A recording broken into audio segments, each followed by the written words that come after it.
പ്രധാനപ്പെട്ട വാർത്തയാണ് ഈ നിമിഷങ്ങളിൽ ഇപ്പോൾ പുറത്തു വരുന്നത്. അതിർത്തിയിൽ നിന്നും അതിർത്തി അശാന്തമാണെന്ന് തെളിയിക്കുന്ന വാർത്തകൾ. പാകിസ്ഥാൻ വീണ്ടും പ്രകോപനം തുടരുന്നു. ഇന്ത്യൻ ഗ്രാമങ്ങളെ ലക്ഷ്യം വെച്ച്, ഇന്ത്യയിലെ പൗരന്മാരെ ലക്ഷ്യം വെച്ച് ആക്രമണം തുടരുകയാണ്.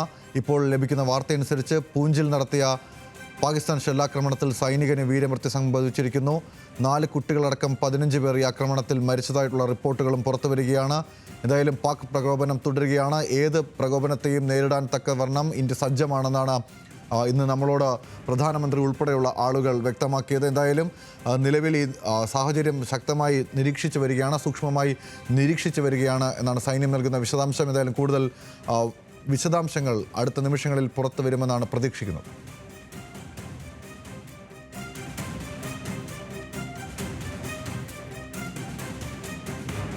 ഇപ്പോൾ ഈ വാർത്തകളുടെ വിശദാംശവുമായി ശരത്ലാൽ കൂടി നമ്മളോടൊപ്പം ചേരുന്നുണ്ട്. ശരത്ത്, എന്താണ് ഏറ്റവും പുതിയ വിശദാംശം? ഷെല്ലാക്രമണം തുടരുകയാണോ പാകിസ്ഥാൻ? രുചിഷ്, വളരെ ശക്തമായ രീതിയിലാണ് ഷെല്ലാക്രമണം ഇപ്പോൾ വൈകിട്ട് വളരെ ശക്തമായ രീതിയിലാണ് വൈകിട്ട് 3 മണിയോട് കൂടിയിട്ടാണ് പൂഞ്ച് ഏരിയയിൽ പാകിസ്ഥാൻ സൈന്യം ഷെല്ലാക്രമണം നടത്തിയത്. അതിലിപ്പോൾ മരണം 15ഓളം എത്തി നിയന്ത്രണ രേഖയിലെ ഷെല്ലാക്രമണത്തിൽ എന്നാണ് നമുക്ക് ഇപ്പോൾ ലഭിക്കുന്നത്.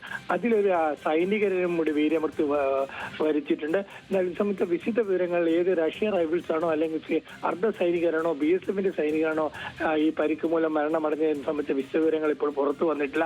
ഇതിൽ ലൈൻ ഓഫ് കൺട്രോളിലെ 8 സ്ഥലങ്ങളിലായിരുന്നു നേരത്തെ ഷെല്ലാക്രമണം നടത്തിയിരുന്നത്. എന്നാൽ ഇപ്പോൾ ഈ പൂഞ്ച് സെക്ടറിലാണ് ഏറ്റവും കൂടുതൽ നാശനഷ്ടം ഉണ്ടായതെന്നാണ് റിപ്പോർട്ട് ചെയ്യുന്നത്.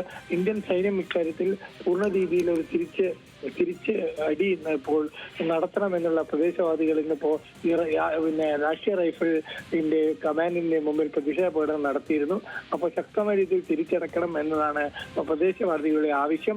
ജമ്മു കാശ്മീരിൽ ഇതിനെതിരെയുള്ള ഒരു പാകിസ്ഥാന്റെ ഷെല്ലാക്രമണത്തിന് വളരെ ഒരു ജനകീയ പ്രക്ഷോഭം തന്നെ വന്നിരിക്കുന്നു. അതുകൊണ്ട് 115-116 രാഷ്ട്രീയ റൈഫിൾ ആസ്ഥാനത്തേക്ക് പ്രാദേശിക പൂഞ്ചിലും കുപ്വാരയിലും നൌഷാരിയിലും പ്രകടനം നടത്തി എന്നാണ് നമുക്കിപ്പോൾ ലഭിക്കുന്ന വിവരം. ഏതായാലും 15ഓളം മരണം ആണ് ഇപ്പോൾ റിപ്പോർട്ട് ചെയ്തിരിക്കുന്നത്. ഇന്നലെയും ഇന്നുമായിട്ട് ഇതിലൊരു സൈന്യനും വീരമൃത്യു വരിച്ചു എന്നതാണ് റിപ്പോർട്ട്. രുചീഷ്, ശരത്ത്, നമുക്ക് ലഭിക്കുന്ന വിശദാംശങ്ങൾ അനുസരിച്ച് നിരവധി പേർ ഈ ഷെല്ലാക്രമണത്തിൽ പരിക്കേറ്റ് ചികിത്സയിലായിരുന്നു. ഇവരുടെ ആരോഗ്യനില സംബന്ധിച്ച് എന്തെങ്കിലും വിശദാംശങ്ങൾ ലഭ്യമായിട്ടുണ്ടോ? എന്താണ് അതുമായി ബന്ധപ്പെട്ട് പങ്കുവയ്ക്കാൻ കഴിയുന്ന വിവരങ്ങൾ?